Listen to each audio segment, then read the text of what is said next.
신론에 이어서 하나님의 작정을 공부하게 하신 하나님께 감사드립니다. 이 작정의 시행, 창조와 섭리는 그 이후에 계속 보도록 하겠고요. 오늘 하나님의 작정에 대한 첫 번째 시간을 갖도록 하겠습니다. 먼저 이사야 46장 10절을 볼까요?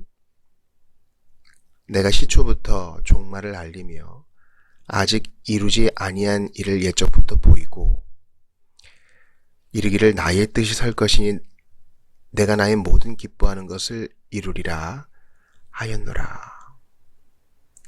하나님은 영원 전부터 자신의 가장 지혜롭고 거룩한 의지의 계획에 따라 장차 일어날 모든 일을 자유롭고 변함없이 스스로 작정하셨습니다. 나의 뜻이 설 것이니 시초부터 종말을 알리며. 우리는 하나님의 이 신론과 또 오늘의 이 작정이 연관되어 있음을 알고 있습니다. 모든 교리는 다 유기적이죠. 하나님께는 감추어진 것이 없죠. 그분은 모든 것을 아시고 또 모든 것을 작정하셨습니다. 영원 속에 계신 주님이 시간을 만드시기 전부터 이제 시간을 창조하시고 그것이 펼쳐짐에 따라서 일어날 모든 것을 다 작정하셨어요. 그러니까 하나님은 몰랐다. 아이고 생각대로 안 되었네. 이런 일이 하나님께는 있을 수 없습니다. 하나님의 뜻은 반드시 시행되고 그 뜻은 모두 다 작정된 것입니다. 우리 눈으로 볼 때 이거 왜 이리 하는 것도 하나님의 뜻 밖에 있는 것은 없는 거예요. 궁극적으로요. 에베소서 1장 11절 봅시다. 모든 일을 그의 뜻의 결정대로 일하시는 이의 계획을 따라 우리가 예정을 입어 그 안에서 기업이 되었으니. 모든 일을 그의 뜻의 결정대로 일하십니다.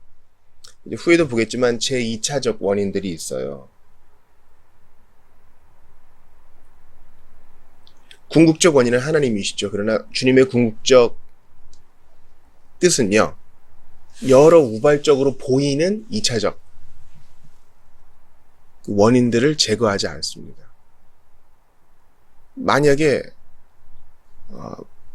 모든 일을 그의 뜻의 결정대로 일하시는 분, 하나님이 없다면 또 그렇게 하지 못하신다면 그분은 하나님이 아닐 거예요. 하나님의 성품과 하나님의 작정은 긴밀하게 연관되어 있어요. 전지전능하시고 무소부지하신 하나님은요, 모든 것을 작정하셨습니다.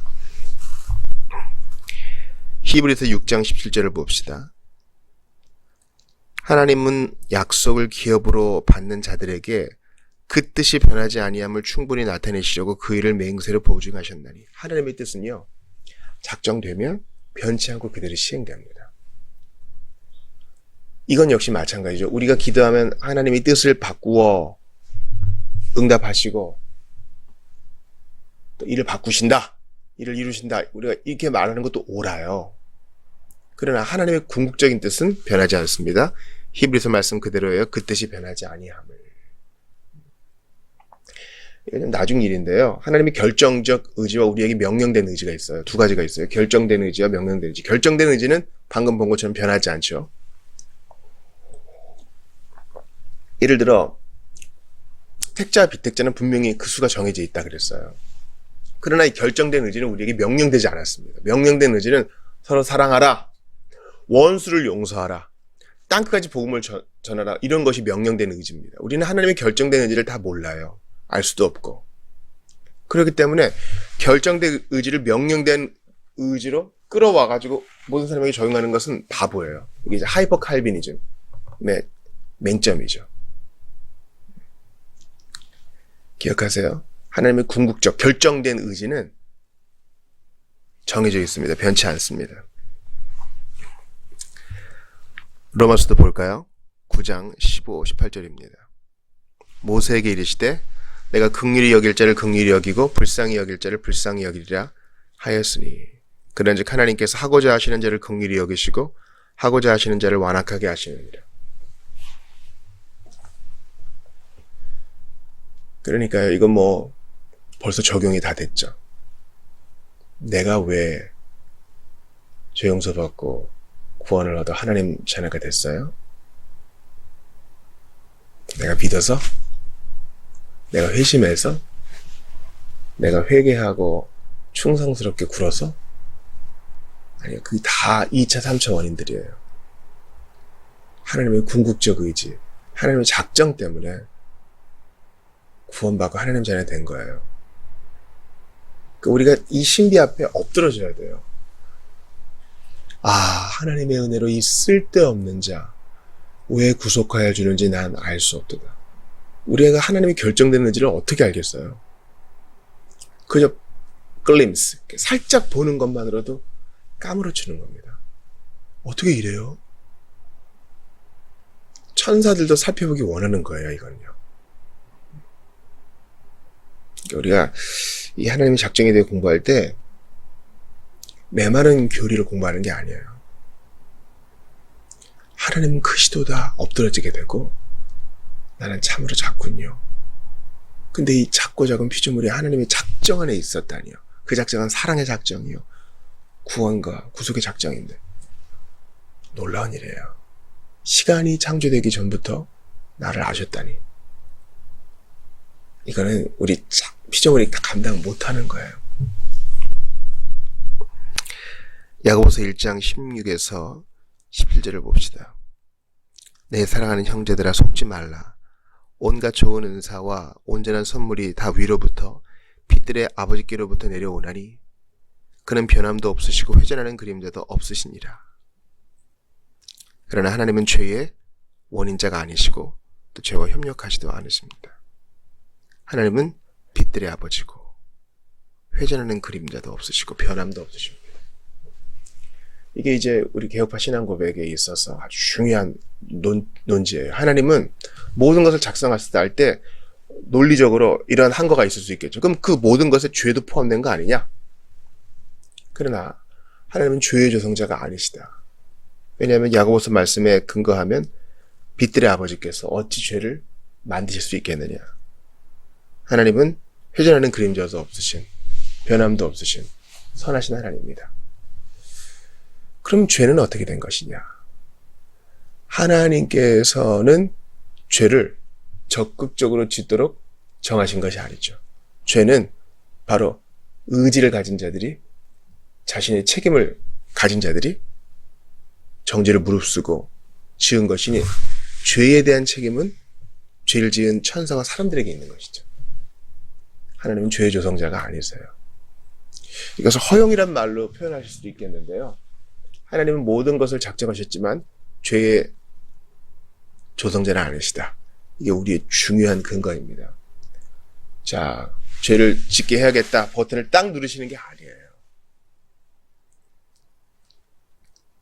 이른바 이성적 피조물이 거기에 대한 책임을 가지고 있을 뿐, 하나님은 그들에게 자유를 앗아가시면서 자 이제 죄질 시간이야 하고 강제하지 않으신다는 것이 중요한 개념입니다. 요한일서 1장 5절 봅시다. 우리가 그에게서 듣고 너희에게 전하는 소식은 이것이니 곧 하나님은 빛이시라. 그에게는 어둠이 조금도 없으시다는 것이라. 어둠이라는 것은 뭡니까? 하나님이 어둠을 창조하셨나요? 어둠이라는 것은 빛의 부재가 어둠이다. 이제 어거스틴의 표현을 따르면 이러합니다. 죄란 것은 무엇이냐? 선이 없는 것들, 하나님이 없는 것이다. 하나님께는 어둠이 조금도 없으십니다. 그러니 죄인이 스스로 부패하여 하나님을 떠난 것일 뿐 어쩔 수 없이 등 떠밀려 죄를 짓는 게 아닙니다. 이것은 천사도 마찬가지입니다. 그래서 주님은 악한 천사와 복음을 거부한 사람들을 지옥에 보내실 때 여전히 선하세요. 왜냐하면 그분이 죄의 조성자가 아니시기 때문입니다. 하나님은 의로우시기 때문에 악한 자를 심판할 권리도 갖고 계시죠.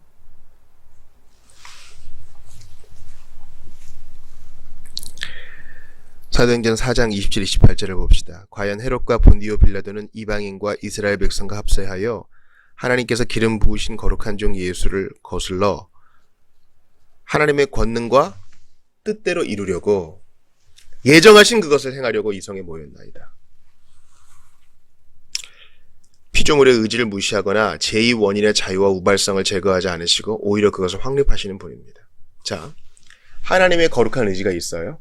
그것은 결정된 의지가 있어요. 그것은 뭡니까? 구속자를 통하여, 피 흘림을 통하여 죄인을 구원하시는 거죠. 그런데 그 명령된 의지 안에는요, 우발적인 것으로 보이는 것들이 있어요. 방금 읽었던 본문 보세요. 이방인과 이스라엘 백성, 헤롯과 본디오 빌라도. 이들이 안 했다면 다른 누군가 또 했겠죠. 그러나 이들은 자기도 모르게 등 떠밀려서 한 게 아니라 자유롭게 그것을 선택했기 때문에 거기에 대한 책임이 있다는 것입니다. 즉 하나님의 작정은 피조물의 의지를 무시하지 않고 제2원인의 자유와 우발성을 제거하지 않고 오히려 그것을 확립하시는 분이기 때문에 죄인이 거기에 대해서 죄책이 있는 거예요. 우리가 사도신경 할 때마다 본디오 빌라도가 얼마나 큰 죄를 졌는지 우리가 알잖아요. 그럼에도 불구하고 죄인들의 자유가 그대로 확립됨에도 불구하고 하나님의 예정과 그 뜻은 그대로 또 이루어지는 것입니다. 이건 신비해요. 요한복음 19장을 봅시다. 11절이요. 예수께서 대답하시되 위에서 주지 아니하셨더라면 나를 해야 할 권한이 없었으리니 그러므로 나를 내게 넘겨준 자의 죄는 더 크다 하시니라. 하나님의 뜻대로 하나님의 어린 양 예수께서 죽임 당하셨어요. 그러나 그럼에도 불구하고 예수를 판 자, 넘겨준 자는 죄책이 있는 것이죠. 그러니까 여러분 꼭 기억하세요. 하나님의 뜻과 주권적인 하나님의 뜻과 하나님의 작정과 자유로운 피조물들의 의지, 이거는 상충되지 않아요. 같이 가요. 하나님 모든 것을 하신다. 그러나 하나님은 인간의 자유를 앗아가지 않으신다. 선택에 대한 책임을 지게 하신다. 그럼에도 우발적으로 보이는 인간들의 선택과 자유에도 불구하고 결국 하나님의 뜻은 선다. 여러분 이거를 어떻게 우리가 다 이해할 수 있겠어요? 어떤 분이 농담처럼 그렇게 얘기하죠. 하나님은 과연 내가 지금 짜장면을 먹을지 짬뽕을 먹을지 작정하셨을까요? 정답은요, 하나님은 아신다는 거예요. 자, 제가 지금 짜장면을 먹겠습니다 해놓고 짬뽕을 시키는 거, 하루에도 12번씩 마음을 바꾸고 선택의 순간에도 마음을 확 바꾸는 거, 그 모든 것을 하나님은 아세요. 그리고 그 자유에 대한 책임, 선을 행한 자에게는 상으로, 복음을 거부하고 악을 행한 자에게는 심판으로 갚으실 때에는 여전히 주님은 공의로 오세요. 왜냐하면 그 자유와 선택에 대한 책임은 그 피조물이 지는 것입니다. 민수기 23장 19절 봅시다. 하나님은 사람이 아니시니 거짓말을 하지 않으시고 인생이 아니시니 후회가 없으시도다. 어찌 그 말씀하신 바를 행하지 않으시며 하신 말씀을 실행하지 않으시랴.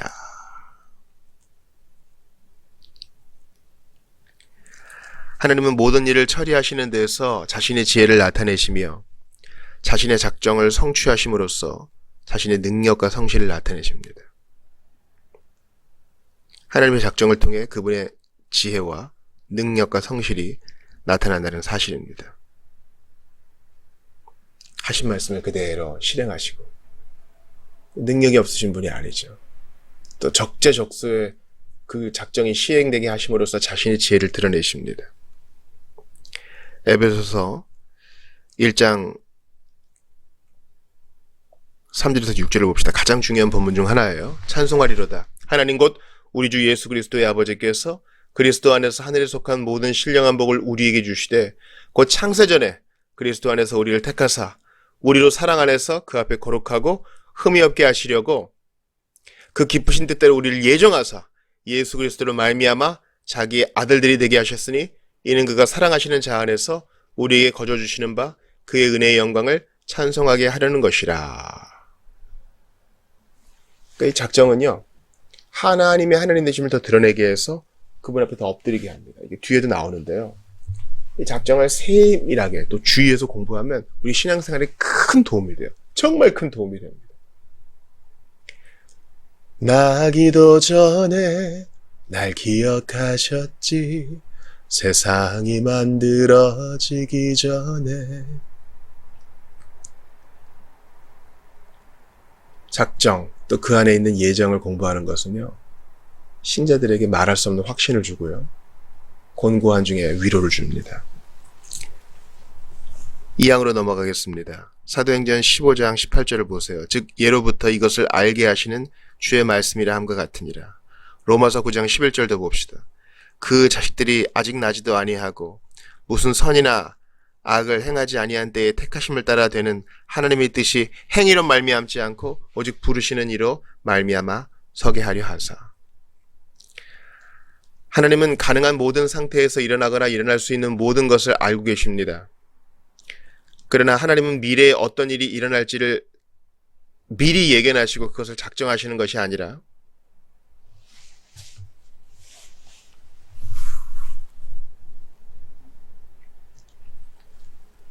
일어나는 모든 것은 그분의 작정에 따라 이루어지는 것입니다. 예지 예정이 아니라는 것입니다. 다시 한번 로마서를 보십시오.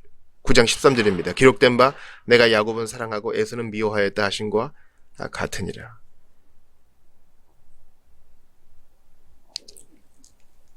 (18절도) 보시죠. 하고자 하시는 자를 긍휼히 여기시고 하고자 하시는 자를 완악하게 하시니라. 이건 역시 신비요. 우리가 다 헤아릴 수 없는 기품이 있기 때문에 조심스럽게 해석해야 돼요. 이 양은 무엇입니까? 하나님은 모든 것을 다 알고 계셔요. 소위 예지예정을 주장하는 자는 무엇입니까? 하나님이 그 사람이 믿을 줄 아셨다는 거예요. 그래서 선택했다는 거예요. 이런 알미니안적인 주장에 대해서 신앙고백서는 아니다. 순서가 바뀌었다. 그가 믿을 것을 아셨기 때문에 선택한 게 아니라 하나님이 작정으로 선택했기 때문에 그가 믿은 것이다. 만약에 하나님이 내가 믿을 줄 알았기 때문에 선택하셨다면 그것은 나의 믿음이 공로가 되는 거예요. 하나님께 돌려질 찬송과 영광을 우리가 받는 거예요. 나도 내 몫을 했다는 것이에요. 아니요. 일어나는 모든 일을 하나님이 작정하는 것입니다. 에서와 야곱이 로마서에서 예로 들고 있죠. 인간적으로는 에서가 더 남자답고 좋을지 몰라요. 그러나 하나님의 작정이 섰기 때문에 사기꾼 야곱이 선택받은 겁니다. 그가 뭐 도덕적으로 훌륭해서 선택받은 게 아니에요. 하나님의 결정적 의지 때문에 그렇게 된 것입니다. 상황도 보시죠. 하나님의 작정에 의하면 일부의 사람들과 일부의 천사들은 하나님의 영광을 나타내고 예수 그리스도를 통해 자기의 영광스러운 은혜를 찬양하게 하기 위해 영성 또는 예정으로 작정되어졌다. 이것은 아까 에베소서에서 봤습니다. 근데 여기에서 사람과 천사가 예정의 대상입니다. 자신의 죄대로 행한 다른 사람들은 하나님의 영광스러운 공의를 찬양하기 위해 정죄하도록 내버려 두셨다. 로마서 9장 22, 23절 봅시다.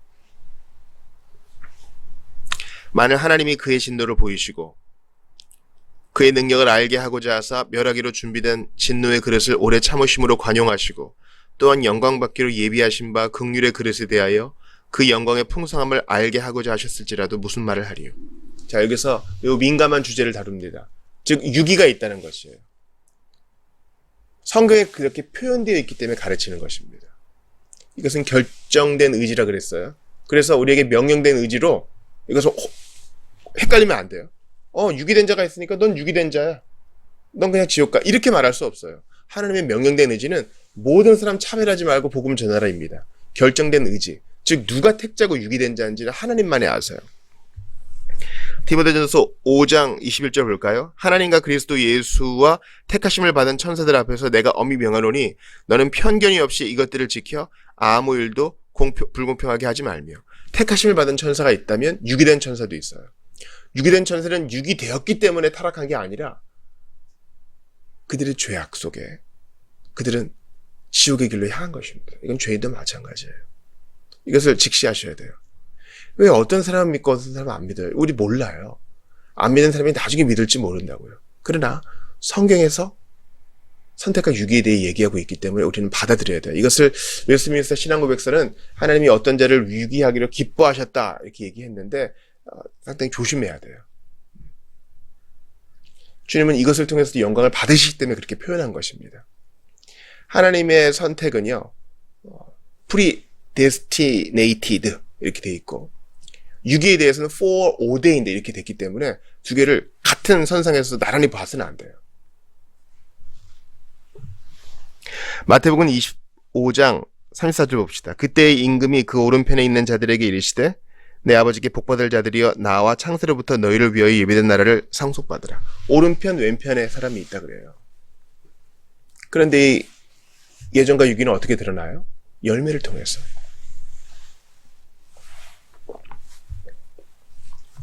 하나님 앞에 선택되어서 구원받은 자들은요, 착한 열매를 맺음으로 자기가 그렇게 한지도 모르고 주님 앞에 칭찬을 듣고요.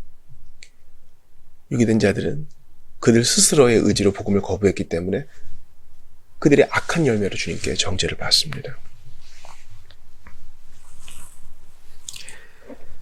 이제 마지막 사항을 보죠. 예정되고 미리 작정된 천사들, 사람들은 지정되어 불변하도록 결정되어 있어서 그들의 수는 매우 확실하고 확정적이고 증거하거나 감수할 수 없습니다. 놀랍게도 돌아오는 주일 요한계시록 7장 8장 본문이 바로 14만 4천에 대한 거예요.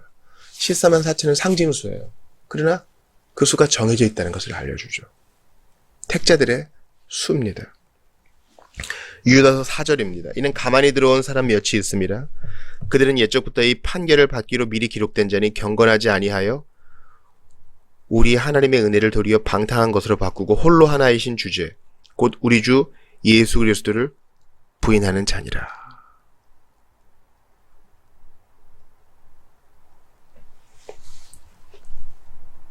하나님을 거부한 자, 유기된 자의 총수가 정해져 있고요. 디모데후서 2장 19절 봅시다. 그러나 하나님의 견고한 터는 섰으니 인침이 있어 일렀으되 주께서 자기 백성을 아신다 하며 또 주의 이름을 부르는 자마다 불의에서 떠날지어다 하였느니라.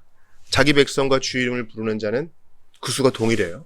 하나님이 택하시기로 한 당신의 백성은 반드시 100% 주의 이름을 부르게 되어 있습니다. 이게 작정의 시행이에요. 이렇게 인침받은 자가 14만 4천이라는 것은요, 그 수가 정해져 있어 늘거나 줄지 않는다는 것입니다. 상징수라 그랬어요. 요한복음 13장 18절 봅시다. 내가 너희 모두를 가리켜 말하는 것이 아니니라. 나는 내가 택한 자들이 누구인지 알미라. 그러나 내 떡을 먹는 자가 내게 발꿈치를 들었다는 성경을 응하게 하려는 것이니라. 주님은 택자와 유기자를 아세요. 심지어 성찬상에 참여한 자들 중에도 유기자가 있어요. 그러므로 우리 오늘의 적용은 무엇입니까? 하나님 앞에 납작 엎드려서 나 같은 것을 구원하신 하나님 앞에 감사해야 되고, 동시에 신앙생활을 하면서 우리 교회 안에 있다 안심하지 말고 교회 안에서 풍성히 복음을 전해야 돼요. 매 눈으로 너는 유기자, 넌 선택자 이렇게 가르는 게 작정의 공부의 목적이 아니에요.